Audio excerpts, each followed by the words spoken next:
حضرت کعب رضی اللہ تعالی عنہ بن اجرہ فرماتے ہیں کہ ایک مرتبہ نبی کریم صلی اللہ تعالی علیہ وسلم تشریف لائے، پھر فرمایا کہ ممبر کے قریب ہو جاؤ۔ جب آپ نے پہلے درجے پر قدم رکھا تو فرمایا آمین، پھر جب آپ نے دوسرے درجے پر قدم رکھا تو پھر فرمایا آمین، اور جب آپ نے تیسرے درجے پر قدم رکھا تو پھر فرمایا آمین۔ جب آپ خطبے سے فارغ ہو کر نیچے اترے تو ہم نے عرض کیا کہ آج ہم نے آپ سے ایسی بات سنی ہے ممبر پر چڑھتے ہوئے کہ اس سے پہلے ہم نے کبھی نہیں سنی۔ تو آپ علیہ الصلوۃ والسلام نے فرمایا کہ حضرت جبرائیل امین علیہ الصلوۃ والسلام، ٹھیک ہے، تو حضرت جبرائیل امین میرے پاس تشریف لائے تھے اس وقت۔ جب میں نے پہلے درجے پر قدم رکھا تو انہوں نے کہا کہ ہلاک ہو جائے وہ شخص جو رمضان المبارک کا بابرکت مہینہ پائے اور اپنی مغفرت نہ کرا سکے، یعنی اس کی مغفرت نہ ہو۔ اور جب دوسرے درجے پر میں نے قدم رکھا تو انہوں نے کہا کہ ہلاک ہو جائے وہ شخص کہ جو آپ کے ذکر مبارک پر بھی، یعنی جس شخص کے سامنے آپ کا ذکر مبارک کیا جائے اور وہ درود نہ بھیجے۔ تو میں نے کہا آمین۔ جب تیسرے درجے پر میں نے قدم رکھا تو انہوں نے کہا کہ ہلاک ہو جائے وہ شخص جو اپنے والدین میں سے کسی ایک کے، دونوں کے یا کسی ایک کے بڑھاپے کو پائے اور وہ اسے جنت میں داخل نہ کرائیں۔ تو میں نے کہا آمین۔ اب دیکھیں کہ اس حدیث کے اندر 3 بددعائیں مذکور ہیں اور تینوں بڑی سخت بددعائیں ہیں، اور ان پر حضور علیہ الصلوۃ والسلام نے آمین بھی فرمایا۔ ایک تو حضرت جبرائیل امین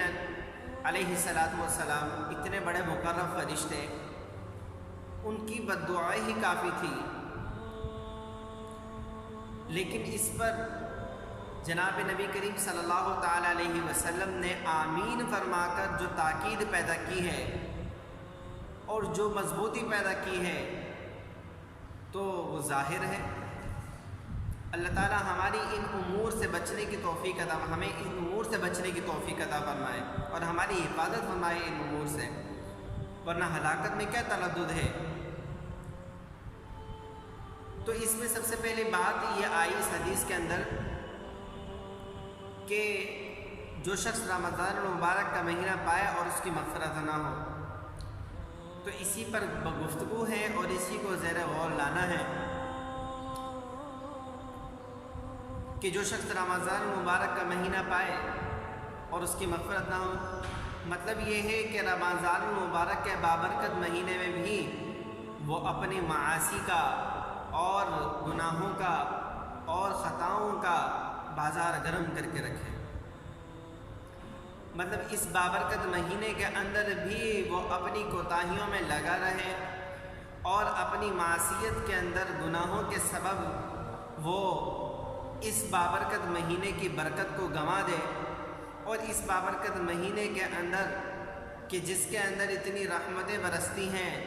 اور اتنی برکتیں اترتی ہیں اور اتنی مغفرت رب تعالی نازل فرماتے ہیں کہ بارش کی طرح رحمت اور مغفرت برس رہی ہے، اس میں بھی وہ اپنے گناہوں کے سبب، اپنی خطاؤں کے سبب، اپنی لغزشوں کے سبب اور اپنی معصیت کے سبب وہ بخشش سے محروم رہ جائے۔ اتنا بابرکت مہینہ، اتنا رحمتوں والا مہینہ کہ جس کو وہ اپنے گناہوں کے سبب ضائع کر دے، کہ جس کو وہ اپنی خطاؤں، اپنی لغزشوں کے سبب ضائع کر دے، تو بھلا بتلاؤ اس بابرکت مہینے میں بھی اس کے گناہوں کے سبب سے اگر بخشش نہ ہوئی، مغفرت نہ ہوئی، تو پھر کون سا وہ وقت ہوگا، کون سا وہ لمحہ ہوگا، کون سی وہ گھڑی ہوگی جس وقت اس کی مغفرت ہو؟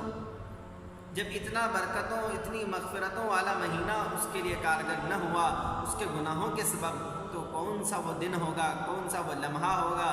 کون سا وہ وقت ہوگا جب اس کی بخشش ہوگی؟